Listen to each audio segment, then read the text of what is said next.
O regreso da Garda Civil a Vilanova está cada vez máis cerca, despois do acordo acadado entre o Concello e a Subdelegación do Goberno para seleccionar unha nova localización para a sede da Benemérita. Agora comezan as obras para que o edificio estea preparado para converterse no novo cuartel da Garda Civil. El inicio de las obras de las oficinas de Guardia Civil, del retorno a Guardia Civil a Vilanova. Sabéis que es un proyecto que llevábamos muchos años con él, llegamos a un acuerdo, firmamos un convenio con la subdelegada del Gobierno, en la subdelegación, y bueno, nosotros nos correspondía preparar el local y ellos obviamente poner los medios materiales humanos.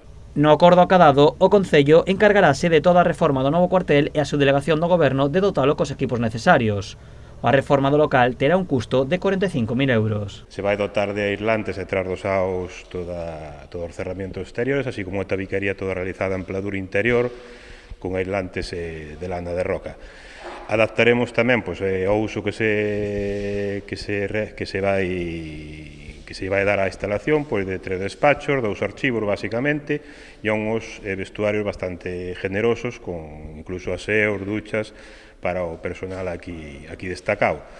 As instalacións adaptaránse en totalidade á súa normativa, tanto iluminación LED como de telecomunicacións. O regreso do cuartel da Garda Civil é unha noticia moi agardada pola veciñanza de Vilanova. A previsión é que as obras estén rematadas nun prazo dun mes e medio.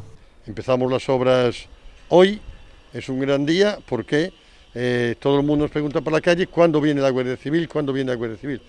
Pues a partir de ahora calculamos mes y pico, estarán las instalaciones listas y podremos contar ya con ellos para siempre de aquí, ¿no? Y es una noticia moi buena. Ahora ya se empieza la obra e ya sin parar hasta que estén aquí trabajando. A reforma iniciada polo Concello de Vilanova conta coa colaboración da Xunta de Galicia a través da Consellería de Interior e Administración Local.